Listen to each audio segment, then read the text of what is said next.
Why the pressman? If you have taken over the space for the pressman, it's not, no, it's not correct.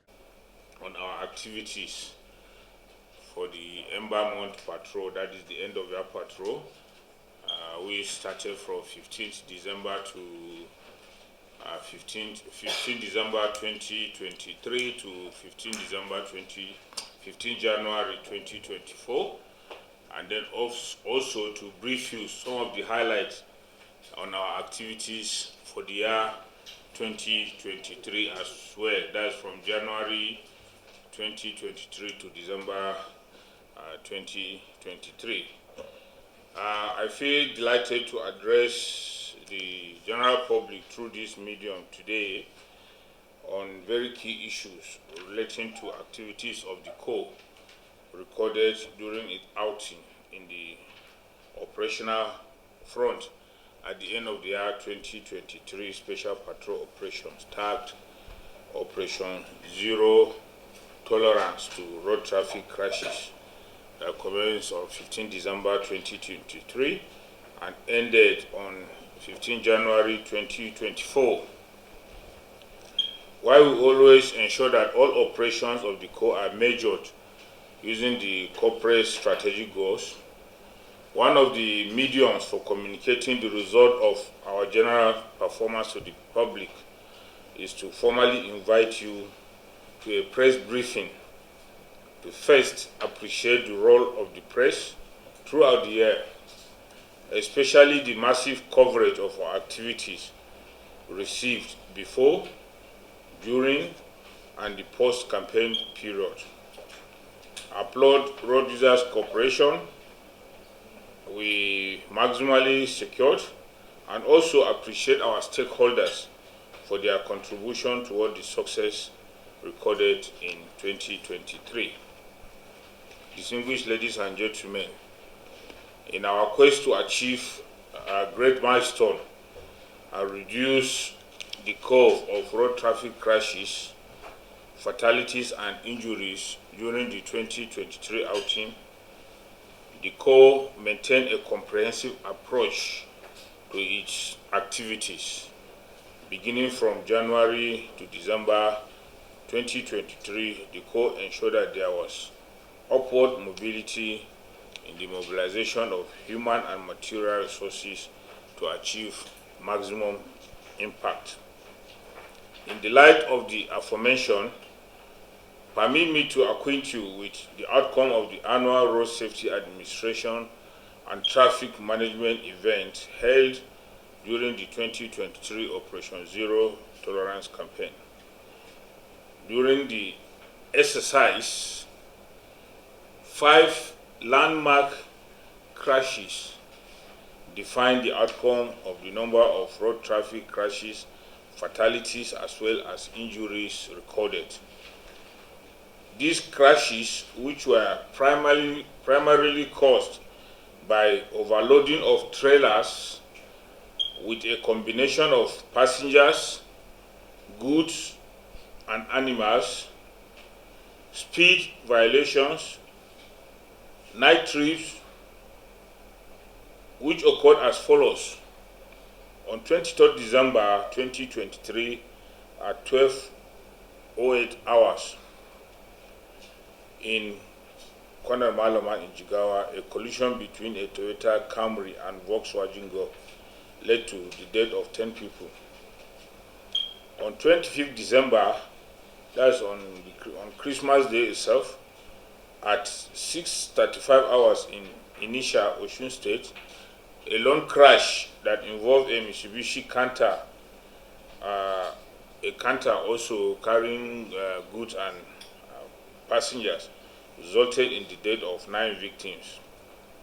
And on 1st January 2024 at 01:35 hours in Kankia, Kaduna State, also a lone crash involving J5 bus led to the death of 9 people. On 2nd January 2024 at 4:50 hours in Aere, Kwara State, another DAF trailer collided with a hiace bus, leading to the death of 11 people, while on 10th January 2024 at 1950 hours in Sabon Wuse, Niger State, a crash involving a DAF trailer and a hiace bus led to the death of 19 people. From these 5 crashes alone, a total of 58 victims were killed out of the 335 deaths of all day recorded in the end of year patrol period. And most of these travels were in the night, and they involve trailers and buses. In the case of trailers carrying goods and passengers, and then the buses overspeeding, some of them colliding with trailers. So this death alone represents 70% of the total death recorded within the 2023 outing, that is for the end of year patrol. These 5 crashes. This is what we have been talking about, the trailer buses involved in crashes. On fatalities recorded from 15 December 2023 to 15 January 2024, that is within the end of year patrol, the Corps recorded a total of 335 deaths. So within the end of year patrol, 335 deaths were recorded, as against 350 recorded in the same period in 2022. This represents a modest reduction of 4% in the fatalities. Also, between the period of the special patrol, a total of we recorded 634 road traffic crashes nationwide, as against 535 in the same period. So we have an increase in these crashes for the end of year patrol period by 19%. Then the number of people involved, 4,709. This against the 4,162 recorded in 2022. That means we have more people that travel and were involved in road crashes, and it is about an increase of 13%. Meanwhile, the total number of people injured increased by 17% also, as the Corps has a record of 2,055 people injured in 2023 against the 1,762 in 2022. The Corps rescued a total of 2,319 people in 2022, signifying 13% increase compared to a total of 2,050 recorded in 2022. So we have an increase of 13% of people that were rescued. So this is the statistics of 15th December to 15th January. And as I said earlier, this briefing will cover the special patrol, end of November patrol, and then also the period January to December 2023. Now, on the enforcement of traffic offences during the period of the Ember month, the Corps ensured the intensification of special enforcement by organizing, in collaboration with the judiciary, 93 mobile court sessions. Out of these sessions, 1,303 traffic offenders were arraigned, 1,159 were convicted, and 144 were discharged and acquitted. This is between the period of the end of year patrol, the Ember patrol. The Corps also recorded a boost in its routine enforcement, having arrested during the exercise a total of 29,220 offenders as against 21,899 in the same period in 2022, which represent an increase of 33%. These offenders were apprehended for committing 33,892 offenses as against 25,401 in the same period in 2022, which signifies 33% increase as well.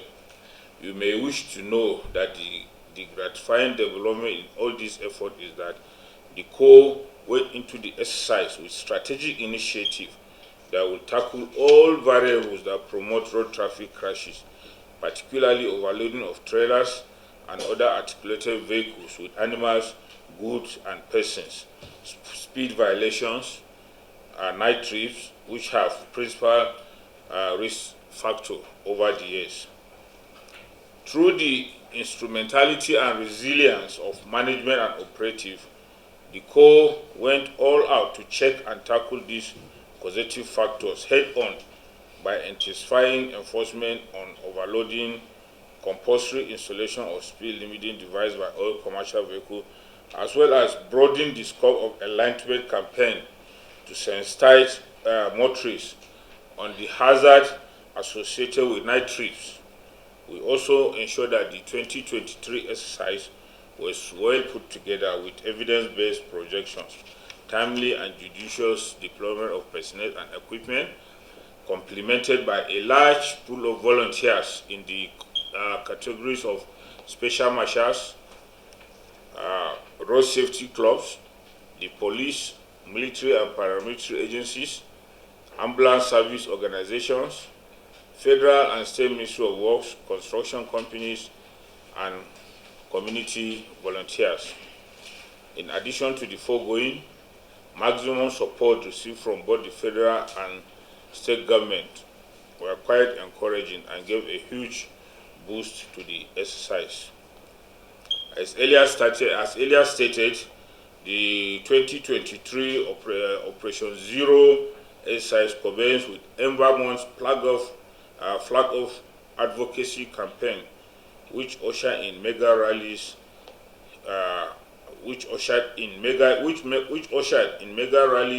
held across strategic locations in the 36 states of the Federation and the FCT. This was supported with special intervention in the form of roadworks, town hall meetings, stakeholders workshops, and engagement, among others, that were strategically organized and carried out to give the entire campaign necessary ingredients needed for desired outcome. Distinguished ladies and gentlemen, all these and many more interventionist activities that heralded the exercise were targeted at leaving no stone unturned regarding the realization of the objectives of the operation. That was why within the period in review, the Corps mobilized and effectively deployed a total of 8,115 officers, 20,600 marshals, over 13,000 special marshals, 510 patrol vehicles, 184 administrative vehicles, 20 power bikes, 98 ambulances, and 52 tow trucks to strategic corridors. Also, 26 help areas were created for prompt response, while 28 roadside clinic and 59 ambulances unit, which we call Zebra, were also fully activated and mobilized. The FRSC call center and a situation room were duly set up, while 80 body-worn cameras were deployed for monitoring from our field operations monitoring and control center at the national headquarters. On the annual performance from January to December 2023, the Corps recorded tremendous reduction in road crashes, fatalities, as well as injuries when compared to the data of 2022. From 1st January to 31st December 2023, a total of 10,617 road traffic crashes were recorded across the country. This is against the 13,656 figure of 2022, which represents 22% decrease. Also, 2022 record revealed that 5,081 people were killed against the 6,456 in 2022, representing 25% reduction in fatalities or number of people killed, while 31,874 victims got injured in 2022 against the 38,930 in the year 2022, signifying 18.1% decrease. Let me emphasize at this juncture that the main factors responsible for the crashes are speed violation, overloading, driving under influence, continuous night journey leading to fatigue, dangerous driving, wrongful overtaking, and tire burst, mostly as a result of worn out or expired tire. Permit me, therefore, to once again reiterate the alarming rate of crashes and fatalities that occur as a result of night trips. Excess overloading of trailers with passengers, goods, and persons, as well as excessive speed. The ones we recorded of these crashes and fatalities in 2023 is not acceptable, because the worrisome situation and the ugly trend must be reversed in 2024 and beyond. That is why in this year, travelers must avoid excessive speed, overloading as much as possible, and steer clear night trips due to the perennial dangers that come with it, among which are poor visibility, fatigue, and other unhealthy driving behaviors that are associated with driving during the dark hours on Nigerian roads. I say this because traveling at night is a risk factor to all road users, and this must be totally avoided to save lives. Going by the level of our achievement in 2023 outing, as well as the impact it has on our policy direction, the Corps has decided to sustain all existing strategies that are capable of combating road crashes and engender a safer monitoring environment in the coming years. These strategies include: A. Improve staff motivation through enhanced welfare and capacity building for efficiency and professionalism. Sustain existing collaboration with the judiciary in the 36 states and the Federal Capital Territory for immediate upscaling of mobile court operation nationwide with more stringent penalties for offenders.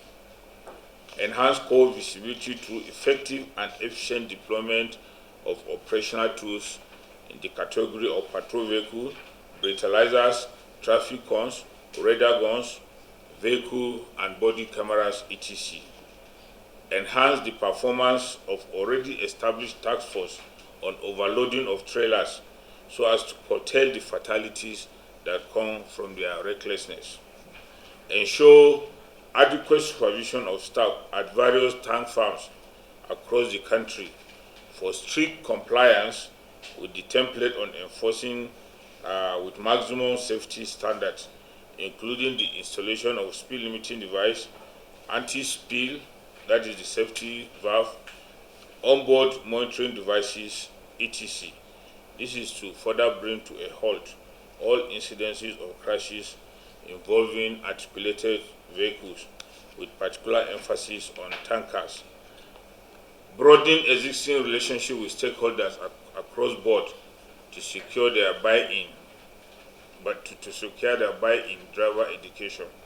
maintain a proactive watchdog for real-time monitoring of the activities of driving schools, as well as ensure stringent penalties for erring ones, and enhance consultation with fleet operators for the establishment of driving schools for training and retraining of drivers, especially drivers of articulated vehicles, among others.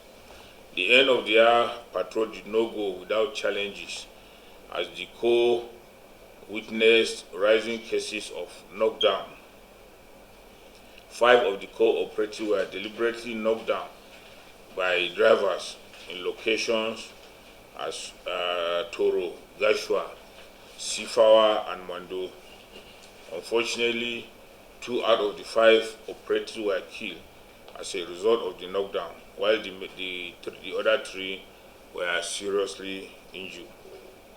Let me re-emphasize for the motoring public to take note that the Corps is not going to take it lightly with anyone found molesting, assaulting, or knocking down any of the personnel on duty. For the avoidance of doubt, the Corps is ever ready to ensure that all those who are involved in the knockdown will not escape the wrath of the law, because the Corps is not willing to spare anyone caught in the act of knocking down personnel who are carrying out their legitimate duties in service to the fatherland. In the same vein, any act of indiscipline and incivility on the part of our operatives will be met with stiff sanctions. I wish to reaffirm our deepest appreciation to the President and Commander-in-Chief, Federal Republic of Nigeria, President Bola Ahmed Tinubu, GCFR, for his support towards the realization of a self-monitoring environment in Nigeria, and the Secretary to the Government of the Federation, Distinguished Senator George Akume, GCON, for his supervisory role, guidance, and support. I wish to also commend the media and further invite them to sustain the partnership in 2024, as the resolve is not to rest on our hours, but to join all operatives to hit the ground running towards achieving our corporate strategic goals for the year. On behalf of the management and the entire members of the Corps, we appreciate your presence and hope to have a crash-free 2024. Thank you, and God bless you all. It's mostly responsibility of state government and local government. It's not federal government responsibility. Federal government may have their own on the federal highway. So, but I know Lagos State is very active in this, and FC2 is working towards that. So I want to believe that information, if you check very well, go and dig deeper, it may likely be Lagos State. Yes, it is working in Lagos State because the database is there. It's just for the facilities to be there to link up. And it is our desire that this thing would extend to every other state of the Federation, so that enforcement will be much easier than sending men to the road or, trying to stop you. IT equipment will pick you and you'll be there with accordingly without any hassle.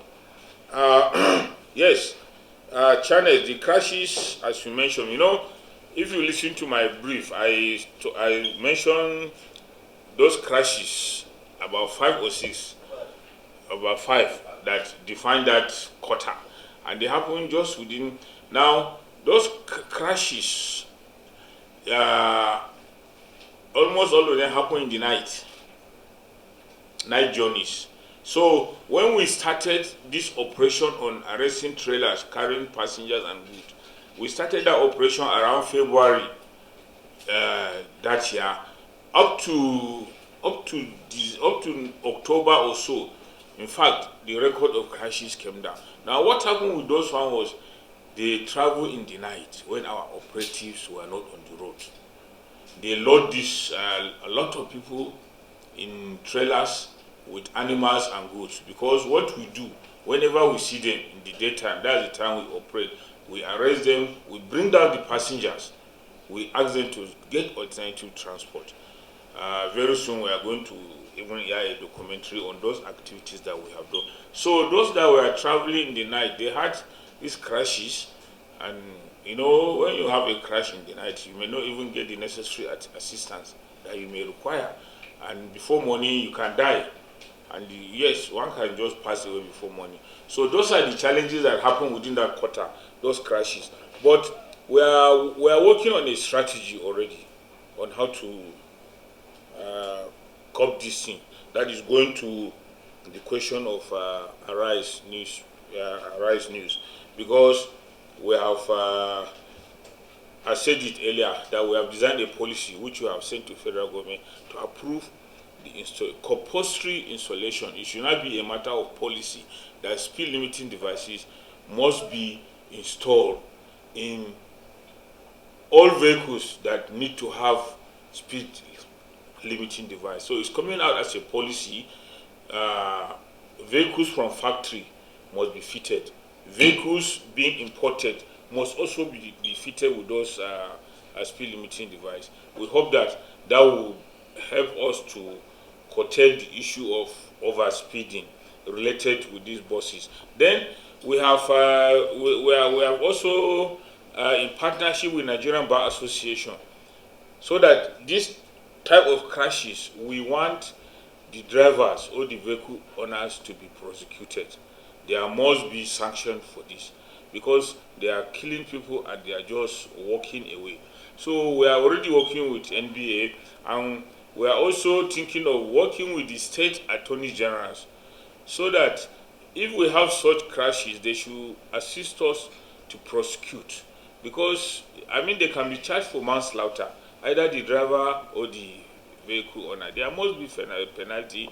People must go to jail for these offenses, not the little fines that people pay. Then we will also push so that there should be a policy on the vehicles that can be used for interstate travel, because the type of buses, these so-called Homer buses we are talking about now, I'm telling you, they are coffins on the move for interstate travel. Those vehicles are not designed for interstate travel. You have the high capacity buses. That is why, if you notice, when federal government during this Christmas, when they engage some companies that have these high capacity buses to transport people for Christmas, New Year and back, there is no single record of a traffic crash associated with those buses. But all these low capacity 16-seater, 18-seater, which people call Homer, which most of these state transport are using, and private individuals, the speed they go is terrible, it's terrifying. That is why any crash, you will see the fatality. There was one long crash in Kaduna yesterday, the same thing, the same type of bus. Yesterday, isn't it? Yes. In Kaduna. Yes, about 16 people died. Long accident. Only 4 survived. Yes, out of 20 people, 16 passed away. So these are the challenges that we are facing, and then government must also intervene fully. So we have to change even our mode of transportation in this country. We need to encourage, I mean, the railway must function very well. The waterways too, safe waterways must function. The airline must function, so that there will be less pressure on the road. Even pipeline is a means of transportation, because if you have pipelines working, you won't have all these tankers carrying fuel around from Lagos to Maiduguri. It's a very risky thing also. That's why you have fires, outbreak, crash with fire, and then you have people born. So these are some of the things we intend to do this year. We are going to work with the state so that we start prosecuting these drivers and vehicle owners.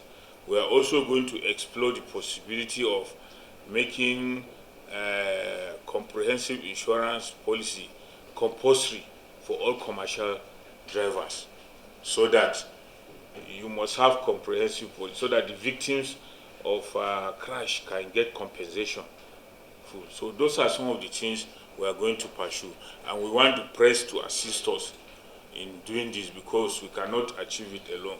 We need your help to sensitize people, and also bring it to the forefront, discuss it, invite experts, maybe on those of you on television channels, call the experts, discuss some of these things. Then you want to ask again? You want to do a follow-up? All right to movement. So we can only advocate and advise. That is the best we can do. Sensitize people and bring out the dangers associated with the night travel, so that we can talk to the conscience of people, so that they can reduce that. But to ban it outright, I think it may be unconstitutional the way I see it. I'm not a lawyer, but I think it may not fly, banning it completely, unless if a state of emergency is declared on night travel, then you can suspend certain laws and then say this thing. But otherwise, it's advocacy and talk, and which we want you people to help us to do that. Yes. Thank you very much. Thank you so much. Yes. This marks the end of today's press. For updates.